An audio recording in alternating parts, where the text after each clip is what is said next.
remained the same. There's a different posture you take when you are in a press conference, like when I'm talking to you now, and when I go to speak in a rally or in a political talk cannot be like some boring history lecture in a lecture room.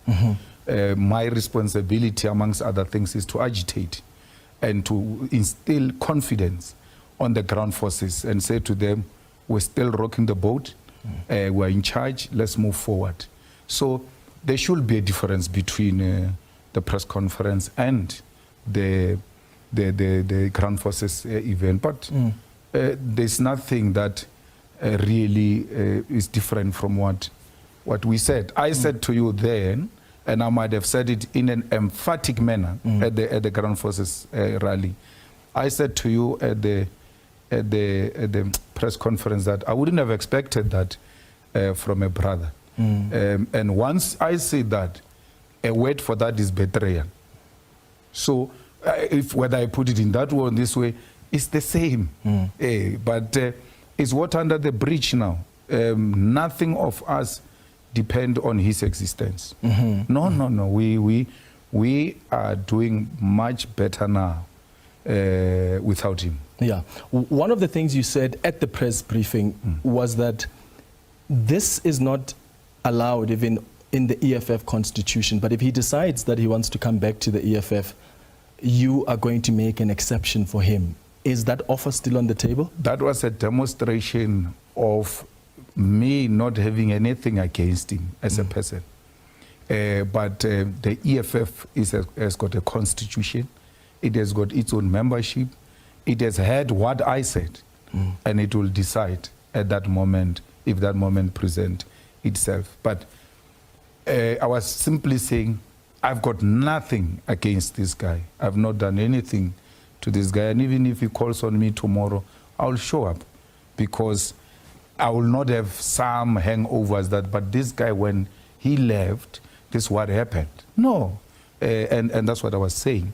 But we are all governed by the constitution of the EFF, which says if you leave the EFF, you are not allowed to come back. And the leadership of the EFF at a CCT meeting, one after another, they said to me, hey, my guy, we heard you, but not here.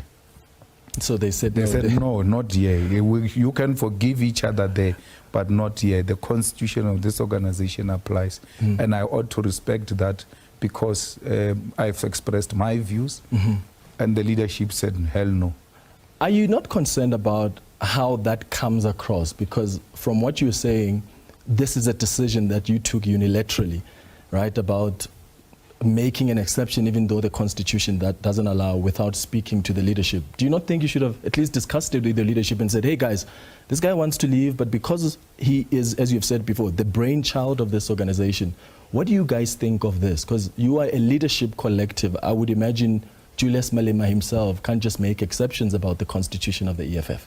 Well, a person leaves a day or a night before. We meet, work out the strategy on how we're going to navigate this with him. And the following day, we handle it, professionally in a very good manner, the way you are saying. For the first time, I hear you speaking so well about EFF that you did something professional and in an acceptable manner. So in between that, there is no time for consultation of the highest decision-making body in between the conferences. I'm its president.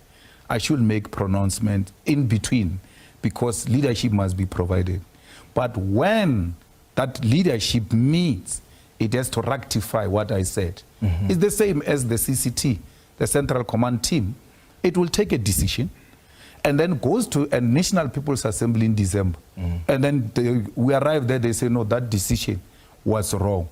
This is what the leadership should do going forward, or should have done, and therefore we're not accepting this resolution. So we've got our bosses, as it were, but it doesn't mean that I'm confronted with a challenge now, and I have to protect this organization, which I did to the best of my ability. And that's why it's still standing today. Yeah. I have to say, as we wrap up on Floyd, one of the things that particularly surprised me about your posture when you're addressing the ground forces is when you told them to go and check who owns Channel 405 and what relations they've had with, people like Floyd Shivambu or people that have left. And I just thought, that is so below the belt. And I know you've said in the past that when we are in politics, we mustn't be personal. So don't involve my family, don't involve my personal relationships, attack me as a politician. And I just felt, and I could be wrong, I'm interested to hear your view here, if you think you addressed and dealt with that matter correctly, because you basically exposed him about his past relations with someone who owns Channel 405. Do you think that was the right way to deal with it, especially after you guys agreed that they're not going to be personal attacks? Well, I'm happy you know who owns 405. I don't know. I'm happy you know personal relations of people. I don't know. Do not involve me in the bedrooms that have nothing to do with me. I've never said that. And let me reassure, I'm not a coward. If I wanted to say something, I will say it. So I didn't say that. So I'm not responsible for your interpretation. I'm responsible for what I say. And I did not say that. I don't know who owns 405. Go and check the ownership of the 405. Check its posture against the EFF. The same as 403. It has been under scrutiny now as to who owns it and why is it a propaganda machinery for the GNU. Now we're going to be told, no, you are below belt because there is a person who owns a 403 and he had a relationship with Steinhazen in the municipality of eThekwini. I don't know that. But I'm just saying you check its ownership, then you check what is the agenda driven by this station. And that will tell you why the posture they've taken. I mean, we are not shocked by the SABC. I mean, SABC has been very hard on us and pro the other formations, as long as it's not EFF, especially with the question that you are asking me now about this guy who have left the EFF. If you check the relationship of some of the board members of the SABC and look at the SABC's posture, then you will understand why the SABC is taking the posture it's taking. So you ought to know every existing material evidence that will give you direction of where we're going. So, and we've always spoken, even in his presence, about the ownership of 405. And we've always doubted that that which they say owns 405 is actually not true.